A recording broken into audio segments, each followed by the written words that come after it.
Dia fanamerabantsika rehetra indray an ary manonona ny fahasoavan'i Jesosy Kristy ho amintsika tsirairay avy izay manaraka indray amin'izao vidéo izao.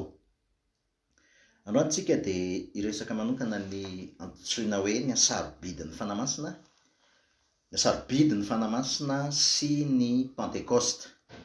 Izay no resahantsika androany. Ao anatin'izay dia hiresaka point maromaro tsika.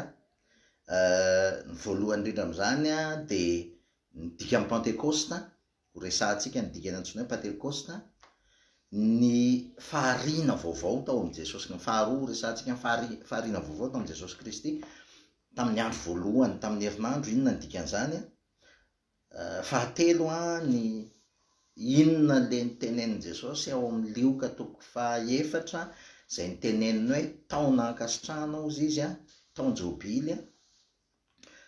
Ary fahaefatra ho resahantsika ihany koa ny amin'ny hoe ny Pentecoste tandindona sy ny Pentecoste fahatanterahana. Ary ny fahadimy farany dia ny asan'ny fanamasina, ny asan'ny fanamasina no ho resahantsika, ny asan'ny fanamasina no ho resahantsika. Somary tena ho fampiorenam-pinoana ty fampianarana ity ary dia maniry ny haretanao iaino anazy satria somary mety ho lavalava kely nefa tena zavatra sarobidy ny zavatra ho resahantsika. Voalohany indrindra aloha hiresakitsika ina ny dikany hoe Pentecoste. Ny dikany hoe Pentecoste raha amin'ny teny grika dia ny dikan'ny Pentecoste io dia hoe Pentecoste. Zay ny dikany nalaina amin'ny teny grika zany hoe Pentecoste. Zay ny tena dikany marina dia hoe fahadimampolo. Zay zany ny dikan'ny Pentecoste, fahadimampolo. Efa henontsika foana hoe ny Pentecoste dia isaina 50 andro aorianan'ny Paska, fa ny tena zay zany ny tena dikan'ny Pentecoste hoe fahadimampolo. Zay ny tena dikan'izany. Inona ny dikany hoe fahadimampolo? Inona ny tena dikan'le fahadimampolo zany? Amin'ny teny Hebreo koa rehefa mamaky tsika ny dikany hoe semaine na ihany koa hoe ny impito miverimberina zany dia Shavuot no itenenany anazy, zay nangalana n'ilay Shavuot, zay Pentecoste jios zany no anarany. Dia ho azavaintsika ireo zavatra io satria misy zavatra important be mila azo, mila fantatra ao anatin'izay zavatra izay. Fahadimampolo. Rehefa mamaky tsika mandinika mandalina dia mamaky tsika amin'ny Levitikos 5:20, Levitikos 5:20 dia ao ny ahitana ny teny voalohany Levitikos 5:20 zao ny teny ao. Levitikos 5:20 ny andininy manomboka amin'ny andininy 9 izy no miteny anazy. Hozy izy ny tenin'Andriamanitra hoe ary manisa hozy izy sabatany taona 7 ho anao, sabatany taona 7 ho anao, dia 7 taona impito ka ny ansanao ny andron'ireo sabata taona 7 ireo izy dia 770 taona. Dia mitsofa anjomara avo izy feo amin'ny andro 10 amin'ny volana 17 dia amin'ny andro fanavotana no itsofanareo anjomara eran-taninareo. Ary amasino izy ny taona 50 ka miantsofana fahana ho amin'ny tany, ho an'ny mponina rehetra ho aminy, jobily ho anareo zany ozy izy ka samy mody any amin'ny taninareo avy anareo sy any amin'ny mpianakavinareo avy. Ina dikan'izany zavatra izany ho azavaintsika kely satria zavatra somary important io. Ny dikan'izany dia izao: tadio tsara Jesosy Kristy Jesosy Kristy rehefa nitsangana tamin'ny maty dia mahazatra antsika ary tsy diso zany dia hoe nitsangana Jesosy Kristy tamin'ny andro fahatelo. Zay ny mahazatra antsika. Fa rehefa mamaky nefa tsika ny tenin'Andriamanitra dia ny zavatra tenenin'ny tenin'Andriamanitra ao dia izy hoe ary tamin'ny andro voalohany tamin'ny herinandro izy izy, tamin'ny andro voalohany tamin'ny herinandro dia nitsangana ozy izy, nakany amin'ny fasana ozy izy ny mpianatra dia nijery ozy izy dia efa nivony fasana andro voalohany tamin'ny herinandro. Zany hoe radiniana zany andro voalohany tamin'ny herinandro zany a tahorinany fitsaharana tahorinany lay sabata fitsaharana zany hoe Andriamanitra rehefa manisa Andriamanitra rehefa namorona zao tontolo zao izy nandritry ny herinandro no namorona ny an'izao tontolo zao ary rehefa aveo a tamin'ny andro fahafito de nitsahatra izy zay zany loha mila azo tsara zay andro fahafito izy no nitsahatra dia rehefa tafasaraka tamin'Andriamanitra ny olombelona rehefa nanoty Adama sy Eva dia lasa tsy nisy fitsaharana intsony izy lasa tao anatin'ny oziny izy ny tenin'Andriamanitra miteny hoe ny atsembohan'ny tavaniry tsilo anao ny tany ozy izy ny atsembohan'ny tavanao ny hinananao ny atsembohan'ny tavanao ny hinananao niditra ny endrim-pahafatesana rehetra zany hoe tsy nanam-pitsaharana intsony zany ny zanak'olombelona rehefa tafasaraka tamin'Andriamanitra rehefa tonga tamin'ny lalànan'i Mosesy de nomen'Andriamanitra indray fitsaharana tandindony io nomen'Andriamanitra fitsaharana tandindony io nanome fitsaharan'Andriamanitra tamin'ny alalan'ny lalànan'i Mosesy sy ny didy ary tena natsofiny tao anaty didy 10 mihitsy ny hoe tandremo izy a ny andro sabata zay le lalàna zay zany hoe nasaon'Andriamanitra mitandremana zany le andro fahafito nasaony mitandremana le izy a satria fitsaharana ny olana nefa de izao tsy voatandro ny zanak'Israely io sabata io fitsaharana io tsy voatandro ny zanak'Israely mihitsy izy io ary rehefa tonga Jesosy Kristy ka vo nitoroteny Jesosy Kristy rehefa nitoroteny Jesosy Kristy a vo nanomboka nitoroteny izy ao amin'ny Luka 4 de zao no nitenenin'i Jesosy any amin'ny Luka 4 zao no tenin'i Jesosy eo 7:12 ny fanahin'i Jehova ozy izy no atao anatiko satria nanositra hitoroteny somafaly amin'ny malahelo izy naniraka hitoro fandefasana amin'ny mpifatrotra izy sy fampahiratana amin'ny jamba anafaka izay nampahoriana ozy izy hitory ny taona ankasitrahany Jehova ary rehefa naory ny boky ka naverin'ny mpampanao raharaha de nipetraka izy ary nandinika azy ozy ny mason'izay rehetra tao amin'ny sinagoga satria fantatry ny jiosy tsara io zavatra teneniny Jesosy io fa le taona ankasitrahany lay jobily lay temps de grâce fantatry ny jiosy tsara izy io de ozy izy Jesosy noho ny ave hoe ary Jesosy ny teny taminy hoe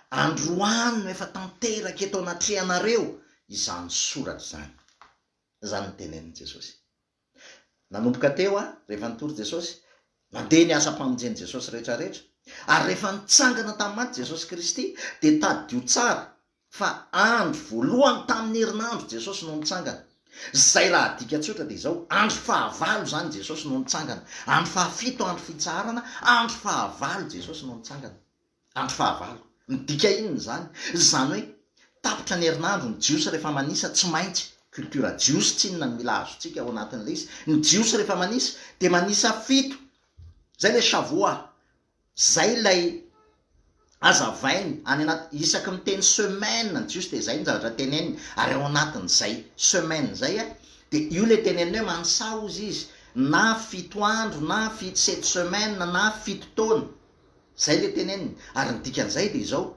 tamin'ny andro fahavalo de zany hoe nisy famoronana vaovao zany rehefa tapitra le herinandro de nisy famoronana vaovao teo amin'ny fitsanganana Jesosy Kristy tamin'ny maty lasa misy semaine vaovao misy création vaovao tao anatin'izay zavatra zay andro fahavalo niaka nanomboka teo nitsangana tamin'ny maty Jesosy nanomboka teo nisy zavatra vaovao hitranga nisy zavatra vaovao tsy maintsy hitranga rehefa ao anatin'izany niverina amin'izay tsika am'le Pentecoste 50 ozy izy 50 ny dikany Pentecoste fa 50 ina dikan'izany zavatra zany dikan'izany zavatra zany de izao tadio tsara fa raha namakytsika n'le Levitikosy 5:20 rehefa mivakitsika ny Levitikosy 5:20 de zay ny teneny hoe mansaho izy sabata taona impito zany hoe 7 taona impito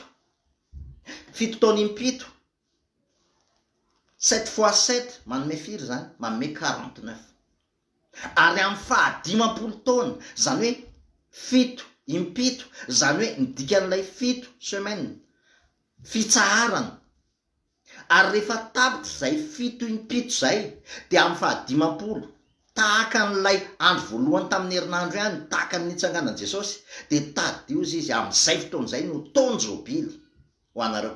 Ary rehefa mamakytsika ao anatin'ny Levitiko sy toko 10:20 fa lava be le izy de vakio tsara ao anatin'le izy ao anatin'izany ozy izy hoe raha misy manana trosa amin'ny namana ozy izy de avotsitra ny trosa, misy fanonerana, misy fananganana, mizatra maro isakaza ny fitsarana lehibe, aza mitsindroka ozy izy, aza mijinja ozy izy, aza mamafy fa zay maniry ozy izy eny amin'ny tany ozy izy no hoaninareo. Zany hoe miditra tanteraka ao anatin'ny fitsaran'Andriamanitra zany, miditra tanteraka ao anatin'ilay hoe Andriamanitra ny manao ny zavatra rehetrarehetra, tonjobily, taona ankasitrahana ozy izy Jesosy araka ny tenen'io le tenen'ny Jesosy io ozy izy hoe mifanahy Jehova natao natoko nanositra itoro teny somafaly izy ozy izy, itoro teny somafaly amin'ny malahelo, naniraka itoro fandefasana mifatotra, fampahiratana mijambo. Zany tonjobily zany tonjobily, taona ankasitrahana, itoro taona ankasitrahana ozy izy, itoro taona ankasitrahana Jehova.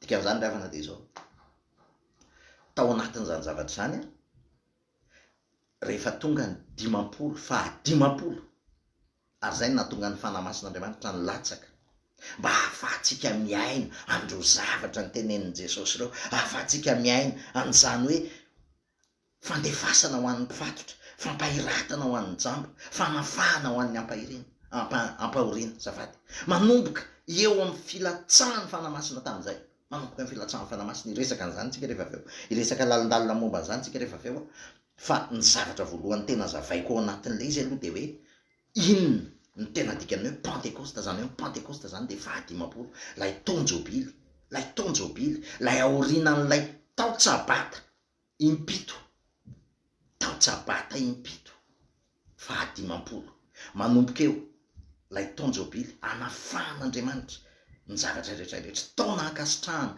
taona ny fahasoavana, miditra amin'ny taona ankasitrahana zao tontolo zao, nanomboka tamin'ny filatsahany fanamasina, miditra tamin'ny taona ankasitrahana zao tontolo zao, miditra tamin'ny tonjobily zao tontolo zao. Faharoa manaraka an'izany ry havana, iresaka kelytsika ny momban'ny hoe Pentecoste tandindona sy ny Pentecoste fahatanterahana. Ny Pentecoste tamin'ny andro jiosy de ilay tandindona zany resahako de ny filatsahany ny fanomezan'Andriamanitra ny lalàna teo amin'ny tendrombohitra Sinay. Io ny antsoina hoe Pentecoste tamin'ny teo amin'ny jiosy zany, io ilay tandindona io, izy ilay nanome ny lalàna teo tendrombohitra Sinay. Fa ny Pentecoste kosa amintsika kristianina, ny fahatsiarovana de ny latsahany fanamasina. Mbola averiko indray ny dikany hoe Pentecoste de fahadimampolo, ary ny Pentecoste teo amin'ny jiosy dia 50 andro taorian'ny nivoahany tany Egypta, 50 andro taorian'ny nivoahany tany Egypta. Ary ny Pentecoste ao antsika kristianina 50 andro taorian'ny fitsanganan Jesosy Kristy tamin'ny maty, andro fahavalo, zany hoe création vaovao, Jesosy no nitsangana, teo aminy nisy an'le création vaovao, andro voalohany tamin'ny herinandro, zany hoe taorian'ny fitsarana zany, taorian'le herinandro, de tamin'ny andro fahavalo no nitsanganan Jesosy. Raha ohatra ka isaina manomboka any amin'le herinandro voalohany dia andro fahavalo Jesosy zany no nitsangana. De takizay koa ny fahadimampolo, sabata impito, semaine fito fois 7, ary de amin'ny andro fahadimampolo izy izy de manomboka eo ny latsahany fanamasina. Tamin'ny zanak'Israely ny fomba nisehon'Andriamanitra tamin'ny andro Pentecoste, ny fomba nisehon'Andriamanitra de tamin'ny alalan'ny tselatra, kotroka, setroka, afo.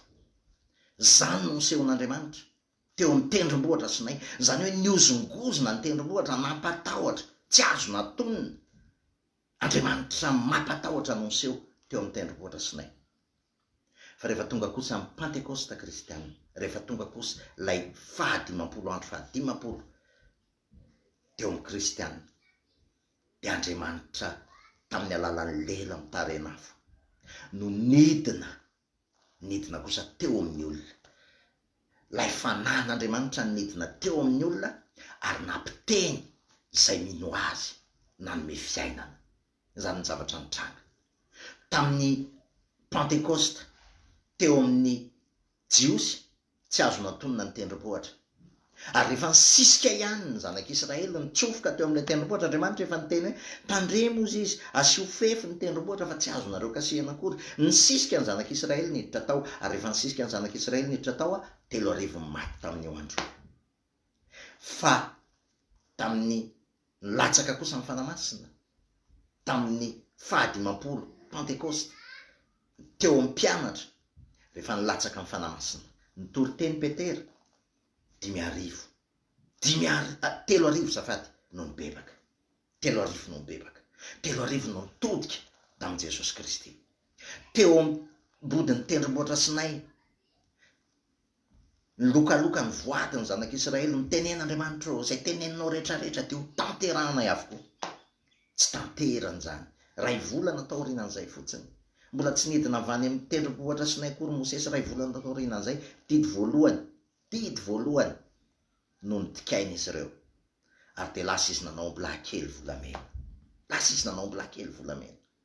Fa rehefa nilatsaka kosa ny fanamasina, tsy nisy nizaniza nanao promesy, fa ny promessin'Andriamanitra kosa no niraisiny ny olona teo.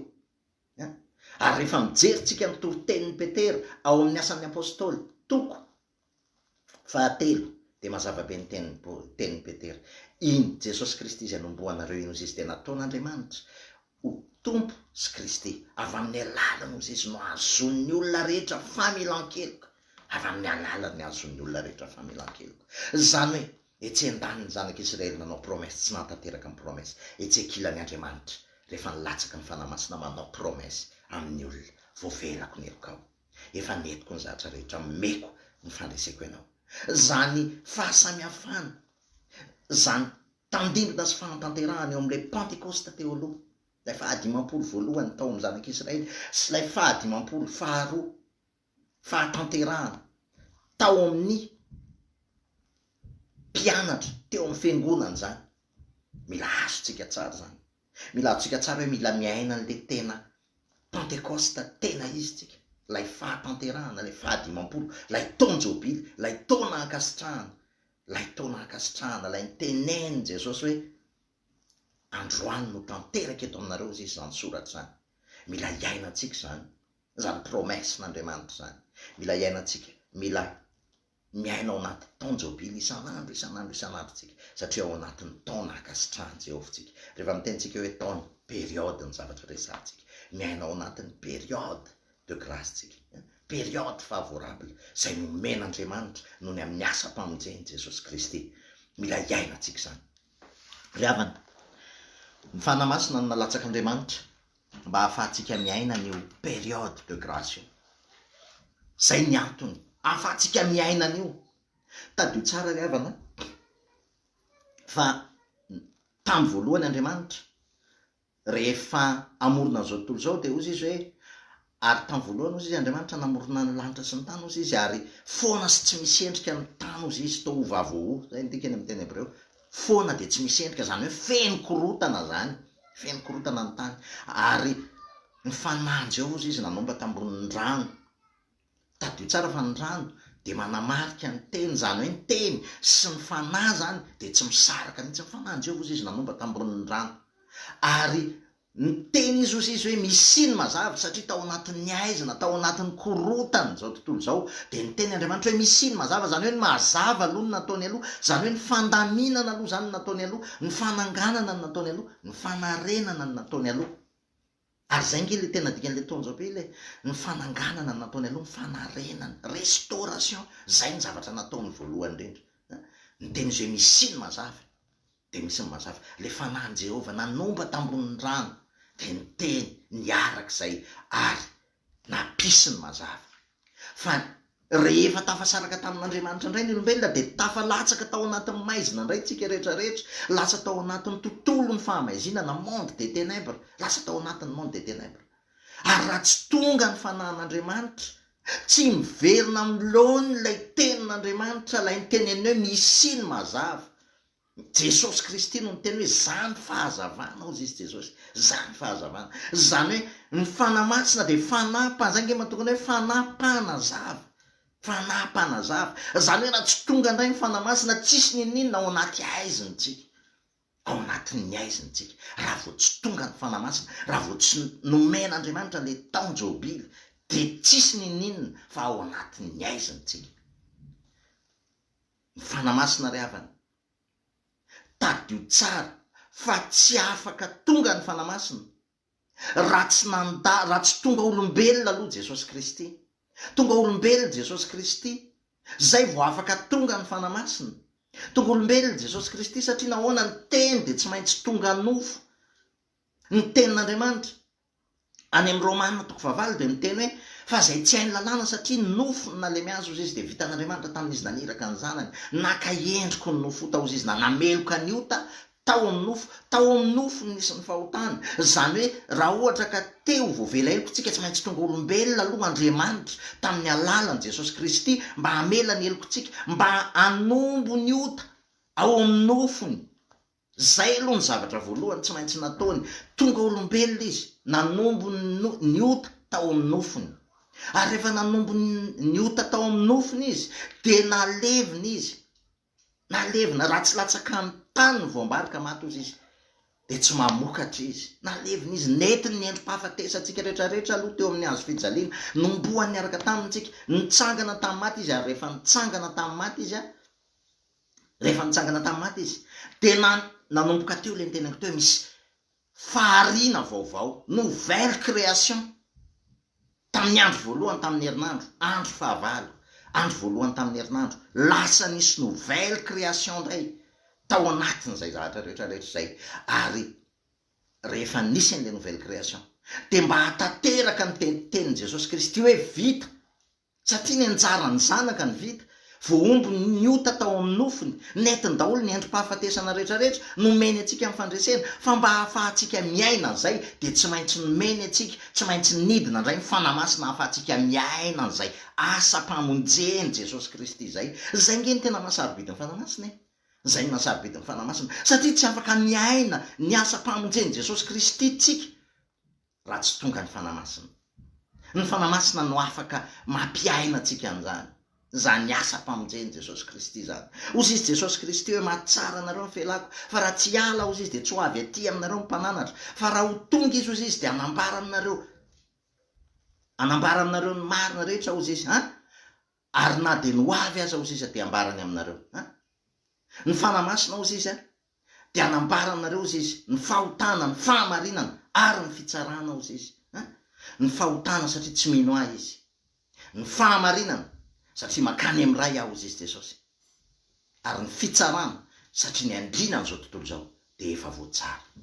Dika iny zany de avy tadio tsara fa ny fanamasina zany mampiaiky atsika ny fahotantsika. Ny fahotana de mampiaiky atsika izy fa mila mino ny asa-pamonjeny Jesosy Kristy tsika. Tsy possible amitsika mihitsy ny iaiky hoe resy iaiky fa very raha tsy ny fanamasina aloha mampiaiky atsika hoe enao ne very, enao ne tafasaraka amin'Andriamanitra, enao ne mila mitodika amin'ny asa-pamonjeny Jesosy Kristy, zay voavovonjy.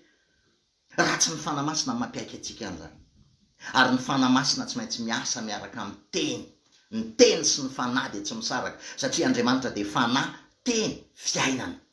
Zany Andriamanitra zany. Ny fanahy sy ny teny de tsy misaraka, mba hahafahantsika manana fiainana, hahafahantsika miaina le tena fiainana be dehibe nataon'Andriamanitra promesy, nataon'i Jesosy promesy hoe zaho avy ozy izy hanana ny fiainana be dehibe. Ny fanamasina zany aloha mampiaiky atsika amin'ny fahotantsika, mampiaiky atsika fa veritsika, mampiaiky atsika fa tsy mino ny asa-pamonjeny Jesosy Kristy tsika, ary mampiaiky atsika ihany koa rehefa avy eo fa tsy misy afa-tsy ny asa-pamonjeny Jesosy Kristy irery no ahafahantsika mandova fiainana mandrakizay. Ny fanamasina no manao an'izany. Faharoa manaraka an'izany, ny fanamasina no manome ny farisian-dahatra, mametraka ny finoana ao anatintsika, satria fanomezana ny finoana.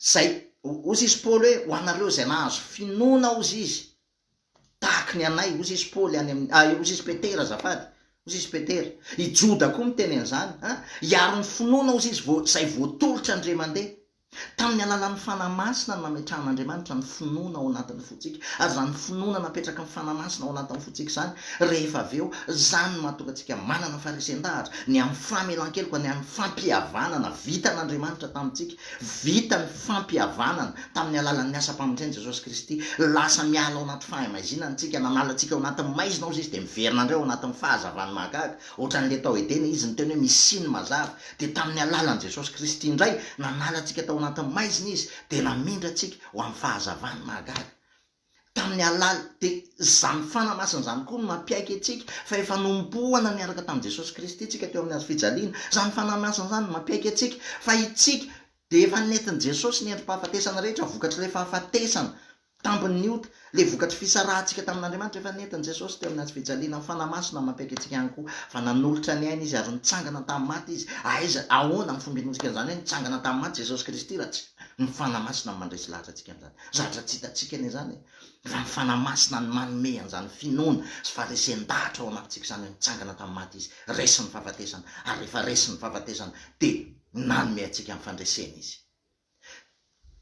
Tadiory havana fa mbola asa ny fanamasina any koa rehefa niakatra Jesosy, niakatra Jesosy Kristy.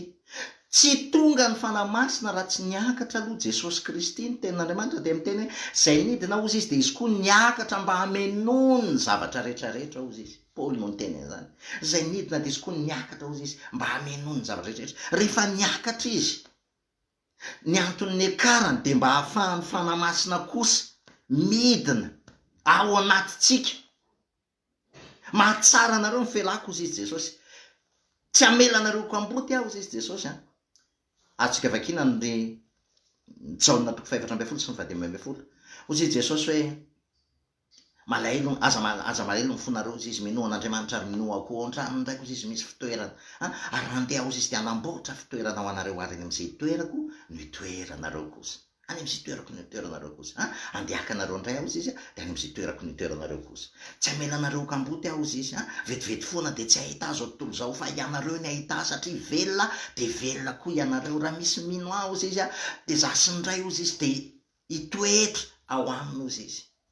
Fanamasina anie zany tenenin' Jesosy zany ny fanjakan'Andriamanitra ozy izy tsy aiza ozy izy tsisy teny hoe ary ozy izy ny fanjakan'Andriamanitra na azy ny fanjakan'Andriamanitra. Ny fanjakan'Andriamanitra ozy izy ao anatinareo, Kristy ao anatinareo ozy izy. Paoly fanantenana sy voninahitra zany dikan'izany hoe fanamasina zany Kristy velona ao anatintsika. Zay ny tena dikany fanamasina Kristy velona ao anatintsika. Fanjakan'Andriamanitra, fanjakana tsy azo ampiroroana, zany dikany hoe fanamasina, zany dikany hoe Kristy velona ao anaty.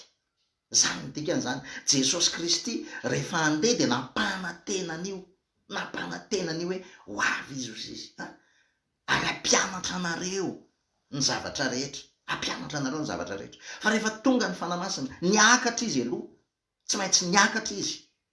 Ary rehefa tonga kosa ny fanamasina de zao ny zavatra nitenen'ny Petera ao amin'ny asan'ny apôstôly 2. Zao ny zavatra nitenen'ny Petera. Ozy izy Petera hoe tenin'ny Davida ny zavatra nitenen'ny Petera, namerina ny tenin'ny Davida Petera. Zao ny zavatra niteneniny fa tsy Davida ozy izy niakatra tany an-danitra. Asan'ny apôstôly 2:4-7 fa tsy Davida ozy izy niakatra tany an-danitra fa hoy izy Jehovah nilaza tamin'ny tompoko hoe mipetraha eo an-tanako ankavanana, ambara-panaoko ny fahavalonao fitoera tongotrao. Koa fantatry ny taranak'Israely rehetra marimarina fa iny Jesosy nomboanareo tamin'ny azo fijaliana iny de efa nataon'Andriamanitra ho tompo sy Kristy. I Petera efa nandray ny fanamasina no niteny an'io. I Petera efa nandray ny fanamasina. Nampatsevy ny fanamasina ny Petera ny tenin'ny Davida mpanao salamo, nazavainy ny fanamasina ny Petera ny tenin'ny Davida mpanao salamo ao amin'ny salamo 119 ny tenenin'i Jesosy io amin'ny epistiliny anankefatra naverin'ny Paoly io hatrany amin'ny Hebreo io miteny petraha ao tanako ankavanako mandra-panaoko ny fahavalonao fitoerany tongotrao. Io ny tena secret, io ny tena asan'ny fanamasina lehibe indrindra, io ny anisany ngeza indrindra, ary io nefa ny ataon'ny kristianina tsinitsinina indrindra tena mifona fa io ny tsy azontsika indrindra ny dikany. Inona ny dikan'izany zavatra zany? Mazava be ny zavatra nitenen'ny Petera eo. Ny dikan'izany de zao vita ny asan'ny zanaka tapitra ny asan'ny zanaka, vita ny mahasorona anazy, vita ny mahampamonjy azy, satria sorona anie Jesosy ny tonga teto hoe asa mahasorona natongavany teto, satria izy lay zanak'ondrin'Andriamanitra ozy izy ny ten'Andriamanitra zay manaisitra ny fahotana zao tontolo zao, izy lay tonga ota mba azotsika amin'ny fahamarinan'Andriamanitra, fa zay tsy nalala ota ozy izy de nataon'Andriamanitra ota kosa mba azotsika n'le fahamarinan'Andriamanitra, mba ho marinitsika amin'Andriamanitra, ho amarinitsika ho aminy amin'ny mahasorona anazy, amin'ny mahampamonjy azy, zay no natongavany. Fa rehefa tapitra zay vita ozy izy, zany hoe vita ny mahasorona, vita ny mahampamonjy anazy, de niakatra kosa izy, ary rehefa niakatra izy de voalohany indrindra niditra amin'ny mahampisorona be azy izy, niditra amin'ny mahampisorona be azy izy aloha.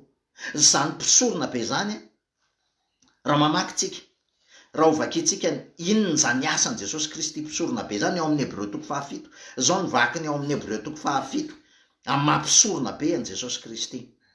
Ozy izy ny teny ao Hébreu 7:17, fa izy de nambara hoe ianao ny mpisorona mandrakizay ozy izy araka ny fanao ny Melkizedeka, ary tahaka ny Melkizedeka tsy natao mpisorona raha tsy tamin'ny fianianana, de tahaka izany koa ny nanaovana an' Jesosy, mpiantoka ny fanekena tsara lavitra ozy izy, fa natao maro reny mpisorona reny, satria tsy navela amin'ny fahafatesana haritra izy, fa izy kosa de manana fisoronana tsy dombiasana, satria ozy izy maharitra mandrakizay.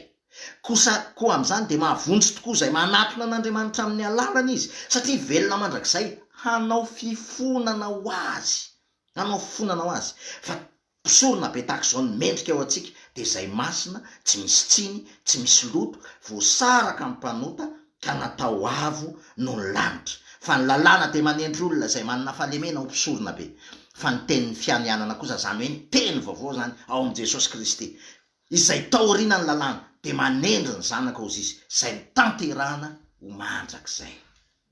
Zany hoe fisoronana tsy dombiasana, maharitra mandrakizay, ary mbola amafisin'ny Hébreu, amafisin'ny mpanorany Hébreu ao amin'ny Hébreu 7 zao ny teneniny ao, fa Kristy kosa ozy izy rehefa tonga ho mpisorona be ny amin'ny zavatra tsara ho avy, de namaky teo amin'ny taberna kely lehibe lavitra sady tsara lavitra zay tsy natao tanana, zany hoe tsy isan'izao zavatra ary zao, ary tsy mba nitondra rano sy lasy ranjanak'omby izy, fa ny ranony tenany de niditra ndre mandeha ho any amin'ny fitoerana masina, ka nahazo fanavotana mandrakizay. Fanavotana ho an'izy, fanavotana ho asy anao. Fa raha ny rano sy lasy ny ranom-bolary ny lavenimbato trombo vavy afafy amin'izay voaloto manamasina hatramin'ny fanadiovana ny nofo, maika fa ny rano Kristy zay nanatitra ny tenany tsy manatsino an'Andriamanitra tamin'ny alalan'ny fanahy mandrakizay no adio ny feritreretanareo ho afaka amin'ny asa maty, mba hanimponareo an'Andriamanitra velona. Zany ny teny zany. Zany hoe niakatra izy niditra amin'io mampisorona be anazy io, niditra amin'io mampisorona be anazy io.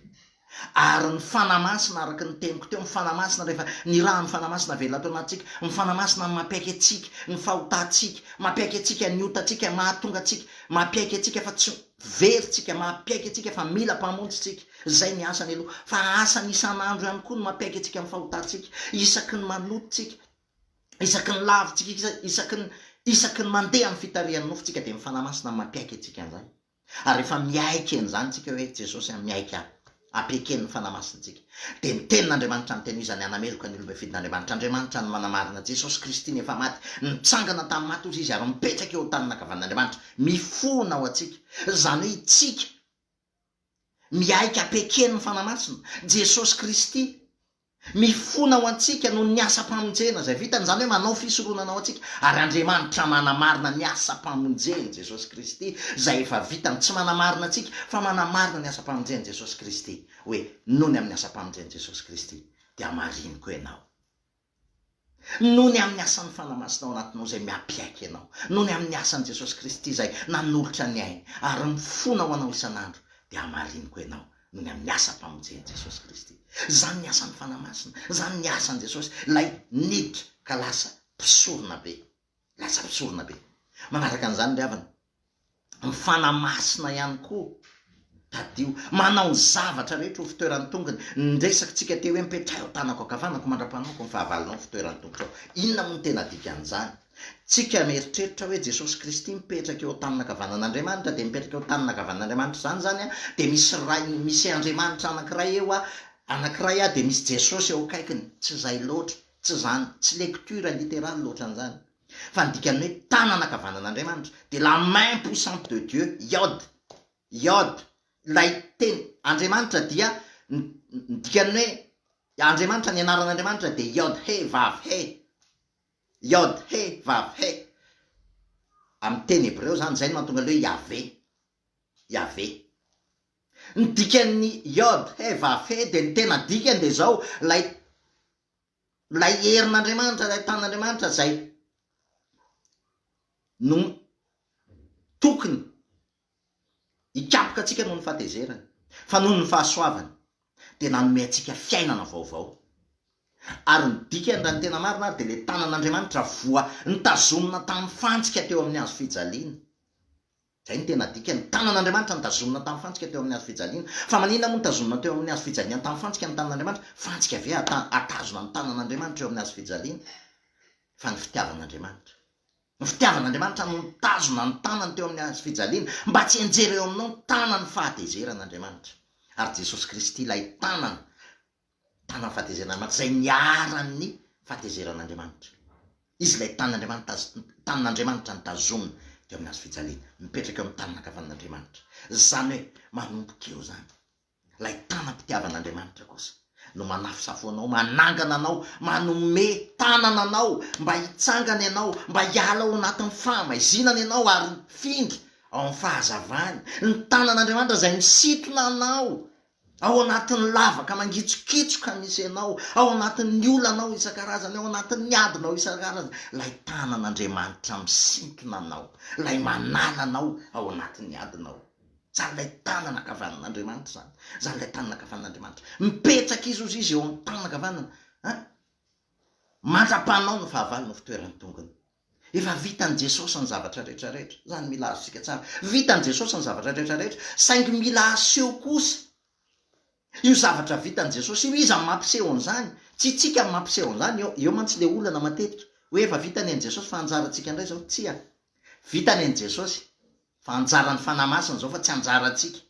Ny fanamasina manao ny zavatra rehetra ao anatintsika, tsy anjarantsika mihitsy, fa anjarany fanamasina. Tapitra ny asan'ny zanaka, tonga kosa ny asan'ny fanamasina, ny asan'ny fanamasina eo amin'ny fiangonana, ary ny asan'ny fanamasina de mampiseho zay efa vitan'i Jesosy Kristy, mampivotra zay efa vitan'i Jesosy Kristy, mamokatra zay efa vitan'i Jesosy Kristy eo amin'ny fiainatsika. Zany ny asan'ny fanamasina zany. Ny fanamasina tadidio fa tsy maintsy miorina eo amin'ny asa-pamonjeny Jesosy Kristy, mifampitohy ny asa-pamonjen'Andriamanitra. Jesosy Kristy zanaka tonga masorona sy mpamonjy. Niakatra izy rehefa aveo, ary rehefa niakatra izy rehefa aveo de niditra mampisorona be anazy izy, ary tsy vita niditra tamin'ny mampisorona be anazy ny zanaka, fa zay le mipetraka eo tanana kavanana, mandra-panao ny fahavalo ny fitoeran'ny tongony. Niditra koa izy mahatompo azy sy mahampanjaka azy. Efa niditra mahatompo sy mahampanjaka Jesosy.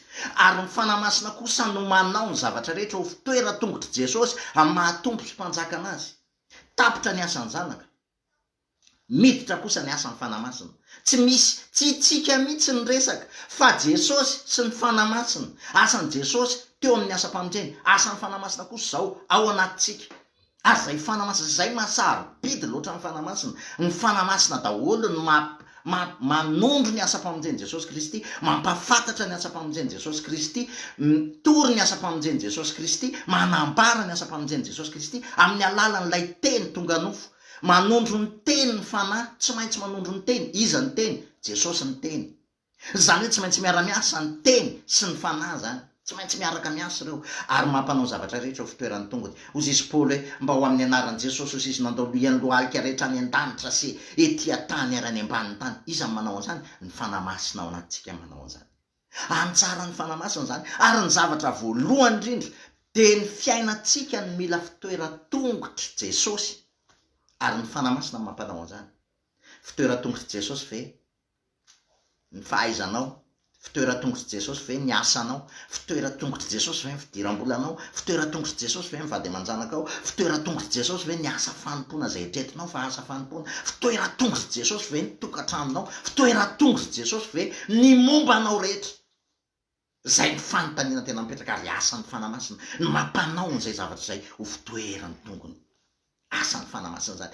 Fa rehefa tsy mbola fitoeran-tongotra Jesosy no mombanao rehetra, aza mandeha aloha, mipetraha ao Jerosalema, vavolombeloko alohanareo Jerosalema ao zay ny tenin'Andriamanitra, mijanona tsara aloha Jerosalema, aloha Jerosalema aloha no fitoeran-tongotra Jesosy, zay vao mandeha makany Samaria, any Jodia, any Samaria, aratra ny farantany eo amin'ny fiangonana, fitoeran-tongotra Jesosy ve ny fiangonana, fitoeran-tongotra Jesosy ve asan'ny fanamasina zany.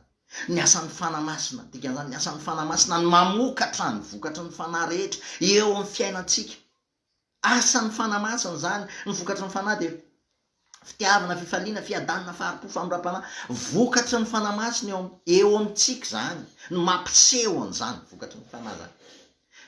Rehavana raha azontsika tsara zany zavatra rehetrarehetra zany dia ngeza be zany asan'ny fanamasina zany. Ny asan'ny fanamasina ihany koa no mbola manome ny identité atsika, nalotsany ao am-pontsika ao izy ny fanahy zanaka, azontsika miantso hoe abaray eo, zany hoe azontsika antoka fa zanak'Andriamanitra tsika, ananatsika antoka zany hoe zanak'Andriamanitra tsika, niova identité tsika, lasa citoyen lanitra tsika.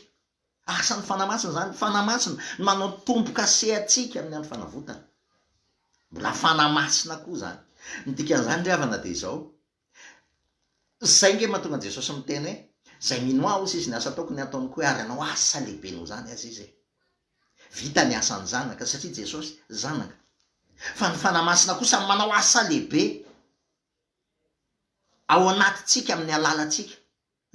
Ny fanamasina manao an'izany fa tsy tsika, izy Andriamanitra, izy amotsika tsika ny tsy Andriamanitra ka manao asa lehibe noho Jesosy, fa izy Andriamanitra manao an'izany asa lehibe zany amin'ny alalantsika. Ary azontsika tsara zany miorina eo ambonin'ilay asa-pamonjeny Jesosy daholo ny asan'ny fanamasina rehetrarehetra, manondro ny asa-pamonjeny Jesosy io, mampiseho ny heriny io asa-pamonjeny Jesosy io, mamokatra ny vokatra rehetra, vokatra io asa-pamonjena nataon'i Jesosy Kristy io. Zay zany ny asan'ny fanamasina. Zany hoe ny asan'ny fanamasina raha milasitsika fa misy fanamasina, tsy maintsy miorina eo ambony ny asa-pamonjeny Jesosy zany fanamasina zany, fa tsy mamorona zavatra vaovao, tsy mamorona zavatra hafa. Miorina eo ambony ny asa-pamonjeny Jesosy satria rehefa nitsangany Jesosy créature vaovao, tahaka ny tany amin'ny Genesis. Misy iny mazava ozy izy, zany hoe asan'ny fanamasina, ny teny nataon'ny fanamasina voalohany, ny fanahin Jehovah ozy izy nanomba tamboron'ny rano, ny tany ozy izy dia tsy sendrika sady foana ary aizina ozy izy ny teo amboniny. Zany hoe tao anatin'ny korotana noho ny fisarana tamin'Andriamanitra tsika, ao anatin'ny korotana, ao anatin'ny tebiteby, ao anatin'ny tahotra, ao anatin'ny zavatra maro isan-karazany, ao anatin'ny alailo, ao anatin'ny fakivina, korotana ambony ambany, tovavy ao ny fiainantsika, korotana ambony ambany. Fa teo ny fanahin'Andriamanitra, ary teo ny teny, ny rano, ny fanahin Jehovah nanomba tamboron'ny rano ozy izy. Ary rehefa niteny izy hoe misy iny mazava, tonga ny fanamasina fanahy manazava, ny ataon'ny fanahy voalohany dia mandamina ny eo amin'ny fiainantsika rehetrarehetra, mandamina n'izay mikorotana rehetra mba hifanaraka amin'ilay fandaminan'Andriamanitra, hifanaraka amin'ny fandaminan'Andriamanitra. Raha azontsika tsara zany zavatra rehetrarehetra zany, dia azontsika amin'izay hoe fa maninona ka ny fanamasina ny sarobidy loatra, maninona ny fanamasina ny sarobidy, ary zay ny mahasaropady ny fanamasina zay, zay matena saropady ny fanamasina zay. Ry havana, izy ozy izy manao zavatra rehetra ho fitoerany tongony, zany fanahin'Andriamanitra zany manao zavatra rehetra ho fitoeran-tongotra Jesosy. Ozy izy Paoly hoe fa navelona araky ny nofo azy zay ozy izy dia tsy araky ny nofo ozy izy ny fedian'ny tafika any amin'ny Korintana faharoapolo fahafolo ny teny zany, na dia velona araky ny nofo azy zay ozy izy dia tsy araky ny nofo ny fedian'ny tafika fa mahery ozy izy andrava fiarovana mafy, mandrava ny fisainana avo rehetra ozy izy, zay manohatra an'Andriamanitra, ary mampanaiky ny zavatra rehetra ozy izy anaiky an'i Kristy. Asan'ny fanamasina zany, ny fisainana rehetra mila mandoalika eo anatrehan'i Jesosy Kristy, mila mandoalika eo anatrehan'i Jesosy Kristy. Ny fisainana rehetra mila mandoalika eo anatrehany, mila mandoalika, mila fitoeran-tongotra Jesosy Kristy. Ny zavatra rehetra mila miverina fitafiavanana amin'Andriamanitra, ny zavatra rehetra. Asan'ny fanamasina ao anatintsika zany, anjarantsika ny manaiky na tsy manaiky an'izany, fa rehefa manaiky isan'ny fanamasina tsika dia miasa amin'ny alalantsika ny fanamasina hanao zavatra rehetra ho fitoerany tongony. Ary ny teny dia zao ny tenin'ny Paoly any amin'ny Korintiana voalohany toko 5:7-20 manao hoe ary rehefa afaka izany ozy izy dia avy ny farany, ka amin'izany ozy izy dia atolonao an'Andriamanitra ray ny fanjakana, rehefa nifoanana ozy izy ny fanapahana rehetra, ny fahefana rehetra, ary ny hery rehetra. Fa tsy maintsy manjaka izy mandra-panao ny fahavalony rehetra eo ambanin'ny tongony. Rehefa ny foanany, ny fanapahana rehetra, ny fahefana rehetra, ary ny hery rehetra. Aniza ny fanapahana eo amin'ny fiainanao. Aniza ny fahefana eo amin'ny fiainanao. Aniza ny hery eo amin'ny fiainanao. Ny herinao ve? Ianao ve manana fahefana amin'ny fiainanao sy ny mombanao? Ianao ve manana fanapahana? Indraindray tsika mody miteny Andriamanitra ny tompoko, Andriamanitra ny heriko, Andriamanitra ny zao, Andriamanitra ny zao. Fa matetika tsika ny herin'ny tenantsika ihany ane. Matetika tsika ny fahefatsika ihany ane. Ny herin'ny fahefatsika. Matetika tsika ihany manapaka mandray décision. Itsika ihany manapaka hevitra, itsika ihany manao andry, itsika ihany manao andry. Fa zany ny asan'ny fanamasina. Izy ny mametraka ny fikasana ao anatiny fotsika. Andriamanitra ny mametraka ny fikasana ao anatinareo, na ny fikasana ao izy, na ny fanaovana ahatateraka ny sitrapony. Zany hoe herin'Andriamanitra zany, Jesosy Kristy, ny fanamasina mametraka an'izany fikasana zany ao anatiny fotsika. Mbola asan'ny fanamasina koa zany. Raha resanina zany, be dia be ny asan'ny fanamasina. Ary tena milaza amintsika fa tsy possible ny fiainana kristianina, tsisy fiainana kristianina mandeha amin'izay lohan'ny raha vao tsy miantehatra tanteraka zato isan-jato amin'ny fanamasintsika. Zany nge mahatonga ny Paoly miteny hoe voaomby niaraka tamin'ny Kristy teo amin'ny hazo fijaliana ozy izy, tsy za tsony ny velona, fa Kristy ny velona ao anatiko, ny fanamasina ny velona ao anatiko hoe Kristy ao anatinareo izy izy Paoly, zay fanantenana sy voninahitra. Zava-miafina ane zany ozy izy. Zava-miafina zany zavatra nirinin'ny mpanjaka sy ireo mpaminany taloha rehetrarehetra ozy izy, nareo ozy izy ny mahita an'izany. Kristy ao anatinareo, fanantenana sy voninahitra. Zany fanahy ao anatintsika zany ilay fanjakana tsy azo ampiroroana. Jesosy Kristy rehefa nitsangana tamin'ny maty, araka ny teniko teo anatin'ny fahariana vaovao. Nandritry ny 7 andro izy, raha mamaky tsika ao amin'ny asan'ny apôstôly toko voalohany, ny andininy faharoa sy ny fahatelo, dia nilaza mazava tsara izy hoe ary tsy niseho izy afa-tsy tamin'ny mpianatra sisa, dia nitoro izy ny amin'ny fanjakan'Andriamanitra. Io fanjakan'Andriamanitra io ne le asan'ny fanamasina, le Kristy ao anatintsika. Ary io tsy hitan'izao tontolo zao io. Zay manana, zay mino ny asa-pamonjen'i Jesosy Kristy no manana io sy miainana io. Fa raha mba voafidy ianao hiainana zany, mba voafidy ianao itoerana zany fanamasina zany, tetady fa zavatra sarobidy zany. Tsy zavatra mora simba na mora loha, tahaka ny volafotsy na volamena ao izy. Petera namijena anareo tamin'ny fitondran-tena-dala fa nirasoan'i Kristy. Ny fanamasina manondro antsika an'izany. Zavatra sarobidy loatra ny fanamasina. Zavatra sarobidy loatra. Satria ilay Andriamanitra ao anatintsika. Ry havana, Jesosy Kristy no nanolotra ny ainy, tonga olombelona, nanombo ny ota tao amin'ny nofony, mba ho famelana ny helokontsika, mba ho vita fihavanana amin'Andriamanitra tsika. Jesosy Kristy nanombo antsika niaraka taminy. Jesosy Kristy namela heloka atsika. Jesosy Kristy no nitondra ny endrim-pahafatesana rehetra. Jesosy Kristy nanolotra ny ainy, ilay aina, solon'ny aina, vidin'ny fahafatesana tambin'ny ota. Ary rehefa avy eo, nanolotra ny aina izy, dia nitsangana tamin'ny maty izy, niakatra izy, ary ny fanamasina kosa. Andro ny fanamasina zao, lay taona jobily, lay taona ankasitrahana, lay fahadimampolo, lay pentekosta, lay fahadimampolo, taona iainatsika, an'izany hoe fahafenon'ny fanahy, taona iainatsika, an'izany hoe fanamasina no mampiseho zany heriny zany Andriamanitra, zay nanolotra ny ainatsika, heriny zany Jesosy, zay tonga olombelona mba ho famonjenatsika, ary tonga olombelona mba hanalatsika ao anatin'ny maizina, ifindra ao amin'ny fahazavany mahagaga. Asan'ny fanamasina ao amin'ny fiainatsika zany, asan'ny fanamasina mampiainatsika an'ilay fiainan-danitra, satria vahiny sy mpivahintsika ao izy ny tenin'Andriamanitra. Fa misy an'ilay tsara lavitra ao izy, saino ny zavatra any ambony, fa tsy ny zavatra ety an-tany. Zany hoe saino ilay firaisana amin'Andriamanitra, ilay fanahy, ilay Kristy velona ao anatintsika. Tsy amelanareo kamboty ahy. Tsy ahita tsony zao tontolo zao Jesosy. Fa ianareo ny ahita, satria velona dia velona koa ianareo. Velona ao anatinao fanamasina. Ampiainanao an'izany firaisana amin'ny Jesosy Kristy zany. Ampiainanao zany fiainana be dia be, vokatry ny asa-pamonjen'i Jesosy zany, dia ny voninahitra ao an'i Jesosy irery any. Amen.